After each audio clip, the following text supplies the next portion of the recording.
I must say that when I hit the soil, it was just a whole.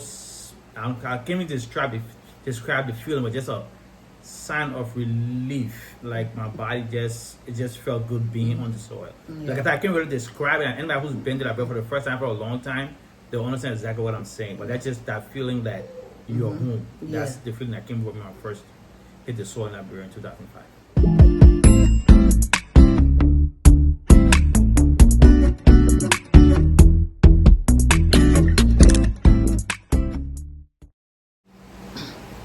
Hi guys, welcome back to my channel. If you're new here, welcome. My name is Piso and I'm very glad that you're here. Today guys is another episode of Diaspora Corner on this channel. As you know, once a month we're going to feature a Liberian diasporan that's doing positive things in Liberia, either through construction, through business, education, however way their contribution is to Liberia. That's what we're going to feature. Okay, so today I have none other here than my brother Sherman Adams. You know, when you start anything, you got to start with your family first, right? So I'm going to go down and allow my family in between. Okay, so today I have my brother Sherman Adams here with me, and I'll let him introduce himself a little bit, you know, and then we're going to go right into our questions. It's just consider like a chat, not so much like an interview, but like a chat, conversation with Sherman. All right. Sure. Hi, I'm Sherman Adams, father of four, married for about 16 years, married to my wife, Mrs. Geraldine Adams. Currently been residing in the U.S. for almost 40 years now. All right. And Sherman is my older brother. Okay, he's a year and a half. Yeah. About a year. Approximately. A year and a half. The people that always you're so confused that I was older than you, but I'm not. Anyways, okay. And so we're gonna get right into the questions, guys. And yeah. If you see me looking down, I've got the questions down here. I am gonna be looking down periodically. So Sherman, how long have you lived outside of Liberia? So, like I said earlier, been outside Liberia almost 40 years. Moved to the States in 1987. Okay. So this is 2025. So it'll be about 38 years now. 38 years, yeah. That's long. So, when was the first time you returned to Liberia after leaving? How long was it? Like the time space, before you return. Actually, quite long. Actually, first return back was 2005. That was, I think, right before when Ellen Johnson got elected. I think we left before her inauguration. But yes, it was. It was after. So we got when I brought late 2005. Yeah, so the first year Ellen Johnson Okay. Yeah. Okay. 2005, late 2005. Yeah. And actually, he was the first sibling of the 8 of us to return after coming to the States. Yep. I believe you were the first, right? Yeah. Mm-hmm. Then after he went, I went in 2006, and then it all started. It went, after that. We just continued after that. Okay. So after you went to Liberia now for that time, what was your reaction? How did you feel like first time going back home? So for me, it was very nostalgic, I should say. And I mean, I was quite aware that after 2005, so the country was just transitioning to a democratic state. So I was aware there was still a lot of, things were not improved. So I didn't have after the war, so I didn't have like huge expectations. Yeah. But I must say that when I hit the soil, it was just a whole. I can't even describe the feeling, but just a sign of relief. Like my body it just felt good being on the soil. Yeah. Like I can't really describe it. And anybody who's been to Liberia for the first time for a long time, they'll understand exactly what I'm saying. But that's just that feeling that you're home. That's the feeling that came over me when I first hit the soil in Liberia in 2005. Yeah. And we were when we left, we were teenagers, so we were still old enough. We were old enough to have had a lot of memories and a lot of experiences back home. Yes. So we weren't little, but we Yeah. were still teenagers when we left. Yeah. So, okay, but so you started going back and forth since 2005. Actually, I've only been back twice. 2005, and I went back again in 2007. Okay. So actually, I got married in 2009. Yeah. I started having a couple kids. So it's kind of so the travel So kind of family duties. Yeah, family duties took over. Yes, Yeah. yes. So Okay. it's been a while. It's Yeah. 2009 was the last time I was in Liberia. Oh, okay. I mean 2007. not 2007 was the Yes. last time you were there. Yeah. Wow. So going now, you can't go in on 20 years. Yes. It's going back again on 20 Yes, years. yes, So it's been exactly. about 18 years since you've been Yes, back. it's So very it's long time. you do a trip. Way overdue. It's overdue. Way overdue. It's overdue. Okay. But just because he's not there doesn't mean that he's not there. Yeah. So Oh, yeah. you're here a little bit later. I follow all things Liberia. Yes, of course. Okay. And then working. Okay, are you working Yes. or are you retired right now? Not, hopefully, I'm hoping I'm retired, but I'm not retired. I'm still in the workforce. Okay. Yes. You're still in the workforce. So Yeah. when you do retire, do you plan to retire here in the United States, or do you plan to retire in Liberia or be bi-coastal or go visit here and there? Well, the plan is to technically retire in Liberia, but obviously I will have our kids here. Some will still be, in their 20s and stuff. Hopefully we'll have grandkids. I will still be traveling back and forth. So it'll be more bi-coastal versus totally retired. But the plan to be retired that we're traveling here to visit. Yeah. often. Yeah, I think that's the same for a lot of us. Yeah. Because with me and Junior, that's what we're gonna do. So Right. we're gonna be there more, but we're gonna be bi-coastal. Of course, our kids are here, grandkids are here, so we're gonna come. It'll be coming back to visit the States instead of Exactly. going to Liberia to visit. We'll be exactly. coming to the States to visit. Yeah, exactly. So it'll be the other way around. Okay, sounds good. All right. So now, I know because you haven't been back in a few years or so. Like you said, you follow everything Liberia, like all of us. We're still very immersed in the culture, and Minnesota is very heavy Liberian base. Yes. Liberia, Minnesota. If you didn't know, Liberia has Minnesota has the most Liberians in the United States, and this is where we've been for all these years. And so we are still very immersed in the Liberian culture. And so, having said that, what do you think are challenges of working and doing business in Liberia? So I can In your perspectives. Yeah. So just from my experience, because in 2005, my original visit was a business. After visiting family, I haven't seen for a long time. Also a business, and I think what we learned from that is that when you have a vision of what you want to do, you cannot let quote unquote, a better term would say, the Liberian mindset set you back. Because when we tried doing business in Liberia, it was always, we don't do it this way in Liberia, don't do it that way in Liberia. So it kind of hampered our vision of what we wanted to do, because trying to go with what was happening there, and that didn't work. So if you have a vision, stick to your vision. I mean, you can adjust a little bit and kind of adapt, but stick to your vision of what you want to do. Yeah. And then if you feel with your vision, I do was your vision Yeah. that didn't work, versus trying to totally adapt to what it is, because you know what you want to do. Yeah. So that was for us, that was the biggest drawback, was that, no, this is how we do in Liberia, don't do it this way. And then come to find out 4 or 5 years later, somebody else doing the exact same thing that we had a vision of doing. Yeah. And they took their vision and did it how they want to do it, and it succeeded. Well, we're almost 3, 4, 5 years ahead, but we didn't embrace our vision.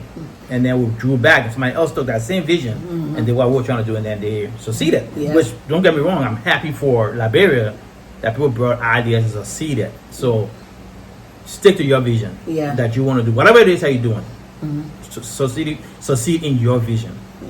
I totally agree with that. Yeah. And I think that kind of correlates with construction. We're building too in Liberia. When we first started building in Liberia, they were saying, we're not doing it, we don't do it like that. Yes. No, in Liberia, you have to build, you have to make it like this. I'm like, no, but this is how I want it. Right. This is how we want our house to be. This is what I see, for my house, and this is how I will be comfortable. And we thought not to follow everything I said. Oh, we can't do it like that, Liberia. This is how we do it, Liberia. I'm like, no, let's try it and see if it'll work. Exactly. And so that's how we were breaking some of those, like things that say, oh, we can't do it, or it can't be to this how we do it. Yeah, no, but we can incorporate some of those things that we've acquired from the West, and still, do it, and it can succeed in Liberia. Yes. And so, I feel like that's. But I feel like it has gotten a lot better. Since then, it's got the mindset has gotten a lot better. A lot of people doing things that you say, yes, that person had a vision. They know exactly what to do. Yes, and they went for it. Yeah, I mean, it's okay to take advice from people, Liberians on the ground. Yeah, because they've been there, they know. But also too, they gotta know too that it's okay to try something new for themselves as well. And definitely things that from the West is not going to work there. Yeah. So you just got to figure out your vision and then what you can incorporate there that works for you. Right. But you can forego your vision because now you want to wholly adapt to the Liberian ways. Yeah. So to speak. Yeah, you have to tweak it both ways. You got to tweak it both ways, exactly. Yeah. Yep. So that makes sense.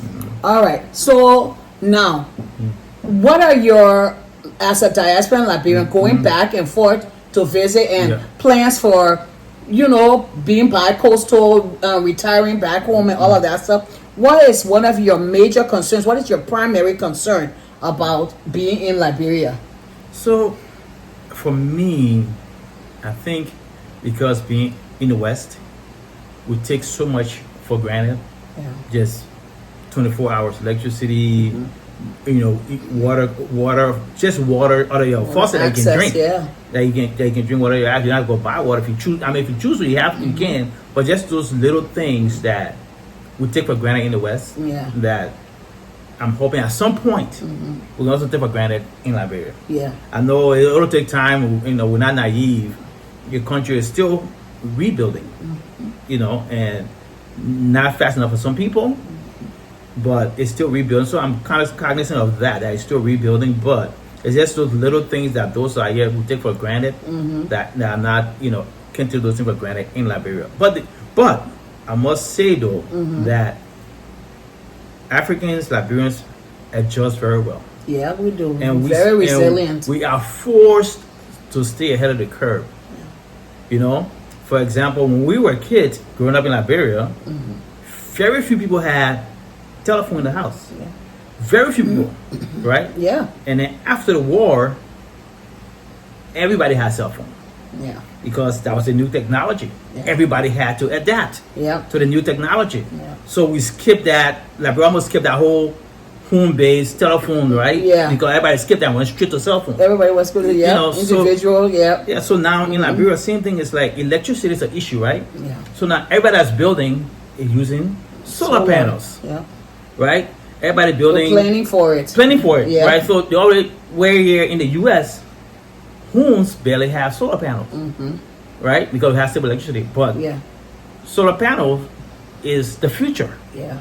But so Africa is already doing the future because we didn't have a choice. In Africa, we don't have a choice but to adapt to the future. Yep. Same thing like doing the borehole for your water and other stuff. So people becoming self-sufficient and not relying on government for those basic necessities. Yeah. That's why I figure would be self-sufficient. So for me, those are kind of rewarding things that, when we talk about incorporating what's going on the ground, all incorporating things that go on the ground, right? Yeah. That, not worry about electricity because you can, there are other ways around it. So I think those are things that I look forward to. Yeah. To being a part of. Yeah. Yeah. I think that's good. I think once you, like you said, you planning now. Right. Because you're seeing what you will need and what like what you're gonna want, what you're gonna need, what's gonna make you comfortable there. Right. So right now you guys are in the planning stage. So you're like, you're going for it. Yeah. And so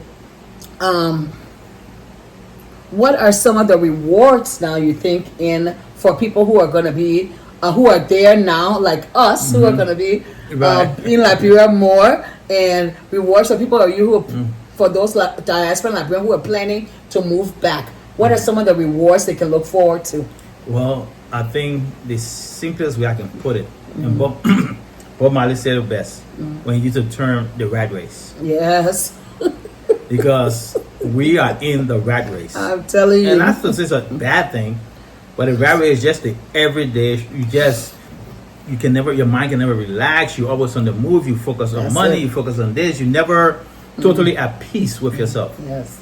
So even people that are retired in the U.S., they're still never totally at peace within themselves, because it's still, even they retire, you still got all those worries. Yes. All those worries are still there, right?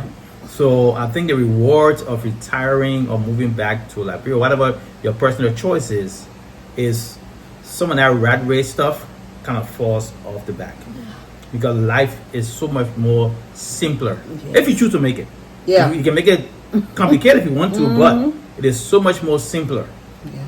And that's just the rewards. Yes. And I agree. well, like I said earlier, there's a feeling of being home that can't be explained. Oh. You can't explain it. So it's just the fact you're home. Yeah. And that you out of the rat race. You now don't worry about those things that your daily issues, worry about those are on the wayside. Yeah. So I think that's the reward some of us we are looking forward to, that we're stepping out of the rat race. Yeah. Yeah. And I see that even though we're in our early stages of moving of being back home, we're already seeing that. We're already seeing how more relaxed we are, because before we were only, even though we went a lot back and forth, but we would only go for 3 weeks, 1 month at a time. Never for more than a month because of work, and stuff. So now that we're able to be there for longer, we see it. You see how much more relaxed we are, how much, I've always said Liberia is my happy place. So it's just much, much better space that we're in now. All right. So what is your favorite thing about Liberia? Okay. What do you like? What do you love most about Liberian culture? So for me, what is two things? Obviously, first is the food. The food, yeah. Which we have here in the U.S., but not the same. It's not the same. There's nothing like the fresh fish out of the sea. Yep. Especially the seafood, right?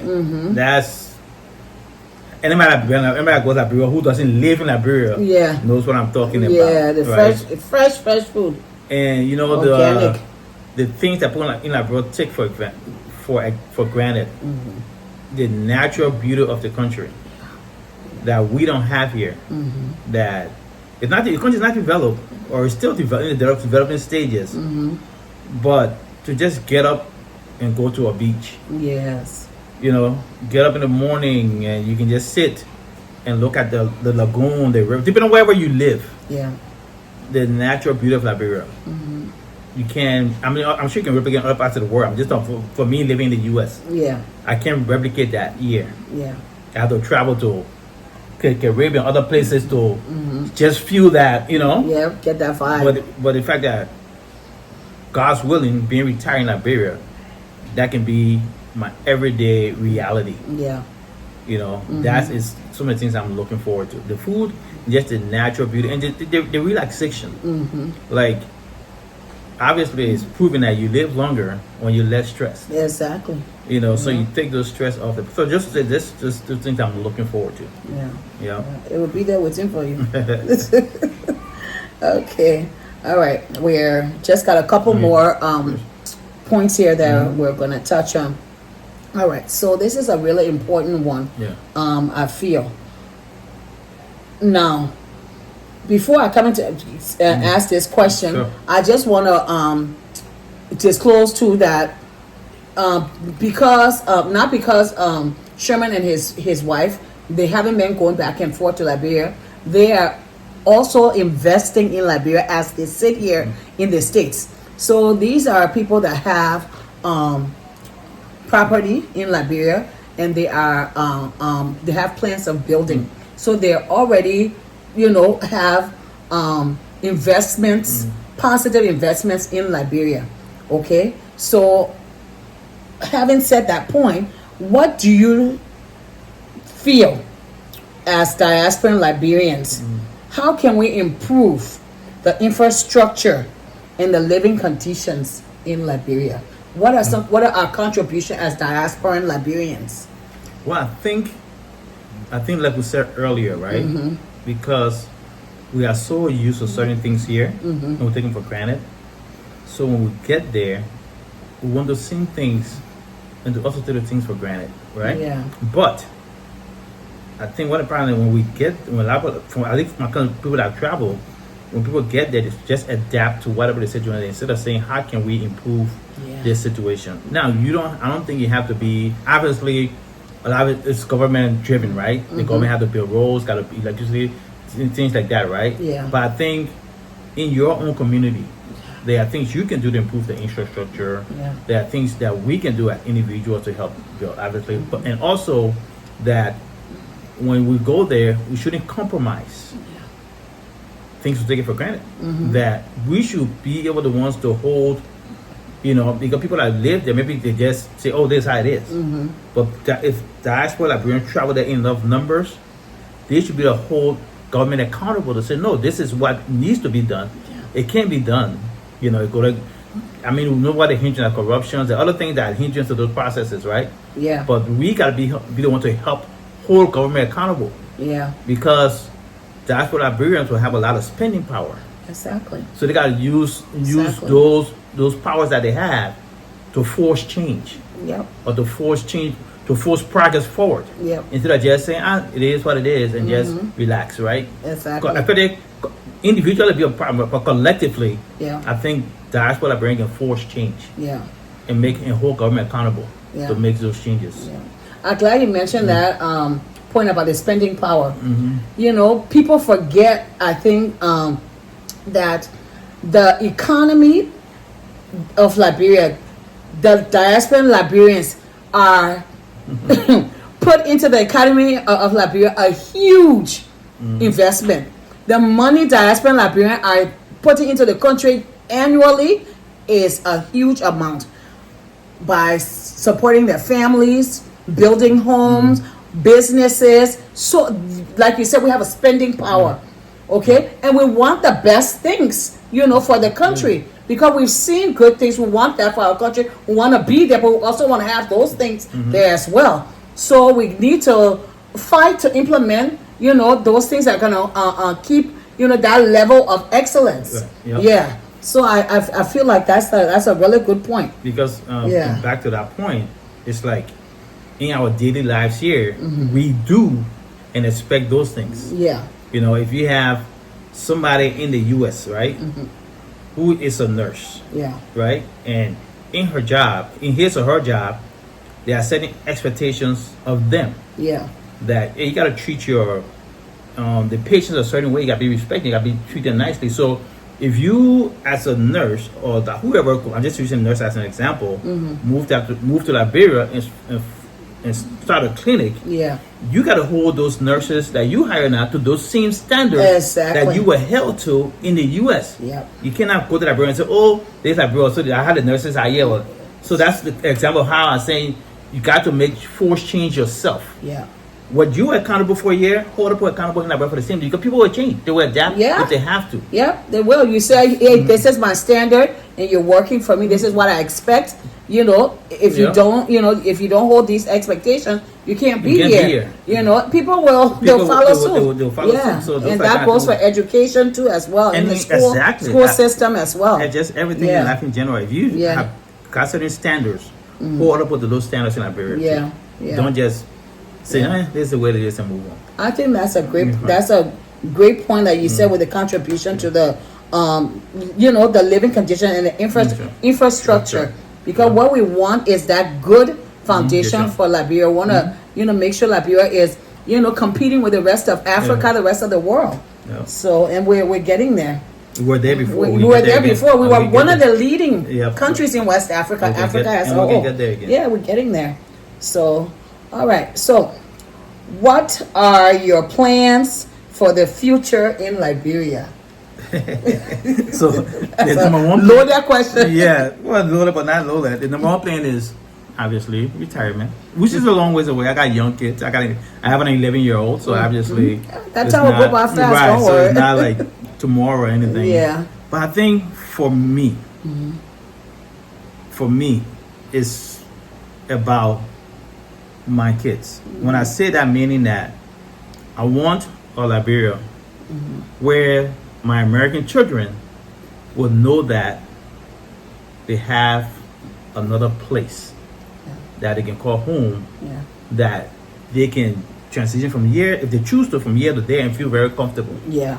So I want that brother to be in a place where our American kids here can easily transition there if they choose to, or always want to go back and visit. Yeah. Like every year, say, hey, I'm going to Liberia. That's a place where they want to go spend their vacations. Yeah. Because that's where the parents will be retired, or that's where they see maybe economic. It's like, yeah, well, things I'm in this career, but I think I can do more in Liberia, that career. Yeah. So Liberia is a welcoming place for them. Where we see that with Ghana right now. A lot of African Americans moving to Ghana, seeing opportunity in Ghana. I want for Liberia to be that place for our American children. Right. That's a place that they can be comfortable going to. That goes back to infrastructure, right? It does. Because they used to, hey, I'm on my laptop. I can be on a fat internet all day long, and I have to worry about internet slowing down and stuff like that. So that's the kind of Liberia I want for me. It's like the future of Liberia, not about me, because I live in Liberia in the 80s. I was born there, so struggling in Liberia won't be a big deal for me. Yeah. But for me, it's about the future. It's about the diaspora Liberian, even the kids in Liberia. Yeah. It's like Liberia was a place that young people in Liberia want to stay home, not run away from. Exactly. That's Liberia. That's my hope for Liberia. Not about me. It's about the future. Yeah. The future generation. Because we already, this is our future. This is our future right here. Yeah, we're already in it. We're already in it. Exactly. Yeah. So that's your hope, and that's your hope and your dream for Mama Africa, for Mama Liberia. Yes. But what are your plans for Liberia? What are your personal plans for Liberia? So, like I said, for me, I'm not a spring chicken anymore, so to speak. Yeah. So do you plan on doing business? Do you plan on building? Do you plan on realistically? Our plan is, because when I go to Liberia, I don't want to be working. Exactly. So we're looking to do something that would be a passive income. Right. So where you can still travel. Yeah. So I think a lot of people right now is looking more like on the construction because I think that we have a very, very, very bright future in tourism. Yeah. A very, very bright future in tourism. So because I believe that in my heart. So we're looking into building, because my estimate within the next 10 years that we'll have a boom. Yeah. So we're trying to set up ourselves for that something that in the tourism that bring a passive income that will not be getting up to work every day. Exactly. So that's where something within tourism, whether it's accommodations. And for us it'll be accommodations. It'll be accommodations. Okay. So everybody's different because where it's accommodations, but it's accommodation that we will pass once again about the future that we can pass on to our kids. Right. Because like I said, not for us anymore. We'll be retired. Hopefully, I'm gonna give a little small thing that we can live on. So I wouldn't necessarily not need income from something else, right? But it's building something for the future. Legacy for the future. Yeah. So for me, that's more of my viewpoint of it. Okay. It's legacy for the future. That my kids, I have X and X in Liberia. That hey, I can build on it, or I can improve on it. Whatever it is, but they know that there's stuff for them there. Okay. Whether it be that, farmland, whatever else. But so we looking. So for me, it's meaning about the kids. Okay. That we set a foundation for them now. Okay. Now we will chop all that foundation while we still of there, course. but build the foundation for them for the future. Yeah. That's wonderful. That's nice. All right, so we're winding down here, Sherman, but I do have one final question that I do ask everyone, and this question is actually a correlation between my other series that I'm doing here once a month on the channel called Boots on the Ground. Yeah. Where, as you see, I'm talking now to Diasporan Liberians. Once a month, I also have Liberians that are living in Liberia, trailblazer Liberians that are doing positive things in Liberia, whether it comes to business, construction, education, whatever, healthcare, whatever it is. Okay, so I'll be featuring Liberians that are on the ground doing wonderful things. So what do you think, okay, is the divide, because there is a divide, okay, between Diasporan Liberian and Liberians on the ground, and how can we bridge that gap, okay, that sometimes keep us kind of the little friction. It's all the people coming here, they coming from the state, they coming to come take our job, they coming to come and you know, they think they coming now to come do what. Right. So how do you think, what do you think we can do to bridge that gap? So it's a good question. So this is my thing, at least from my experience, where the times I was there, the divide was always, this is how Liberia is, versus this is how I want Liberia to be. So I think that's a big part of the divide, right? You know, and you even saw that some of that politically. You know, while we're struggling for a long time, Liberia to give dual citizenship, that divide, right? Because politicians are afraid that people kind of come from America and they want to take the government jobs, and because they get one of the fancy schools, and so all that divide was always a fear. But I think people on the ground must understand that we're coming. If people are moving back to Liberia, right? Forget about people like me who's looking more retirement, right? They've got people who are moving there now in their 30s, 40s, even 20s, that want to do stuff, right? Because those people, whatever they're coming to do, of course, the business people, they want to do, you know, do good for themselves. But like you said earlier, they're creating jobs. They're making it better for everybody else. And even if somebody come there with an idea, you who are already on the ground, that might give you the idea to do something. Something different, even something better than that person who came to do it. Absolutely. So there should not be a conflict. Because that's what the West grows so much. Is because of innovative ideas. Because one person innovation can be made better by another person. So don't be afraid of change. Change is always good. Change is always good. So I think my thing is people on the ground should not be afraid of change. You know, we are not the enemy. Diasporans are not the enemy. These are your brothers and sisters, your mom, your pa, your nieces, your nephew. Your family that been sending you money all this time. You know, helping to sustain, you know, people back home. And the thing is, Diasporan Liberians will sometimes, even people that are well off in Liberia, right? It will force some of those people to push themselves. Because now you might have competition you didn't have before. So you're maybe whatever business you're complacent. Now somebody else comes from the outside doing it bigger and better. That should force you to do it bigger and better instead of being mad or jealous that they know the game. Right? You have to be willing to compete. Because that's how development occurs. It's through competition. Exactly. Not by being complacent. So I think we gotta get from that because, like you said earlier, it's going to create jobs. That person that come and do a business, they can't run the business by themselves.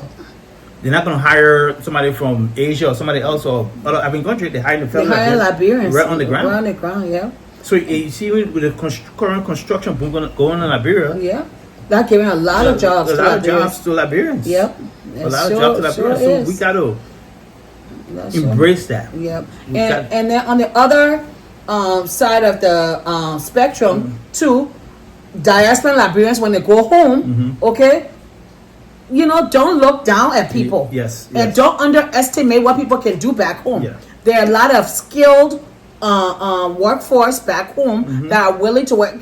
Invest in that. You know, don't look down on people and don't, you know, act like you're better than people or put on the notion that, I'm coming from the States or UK or, you know, Australia, all these places in the West. So that means you carry yourself with this air of, you know, don't do that. You know that's not gonna be right. And you know, to your point, and then especially some of us that came from humble background. So we remain humble. Exactly. Now, and you're 100% right. There are people that when they go to Liberia, when they settle there, they still have that entitled mentality, right?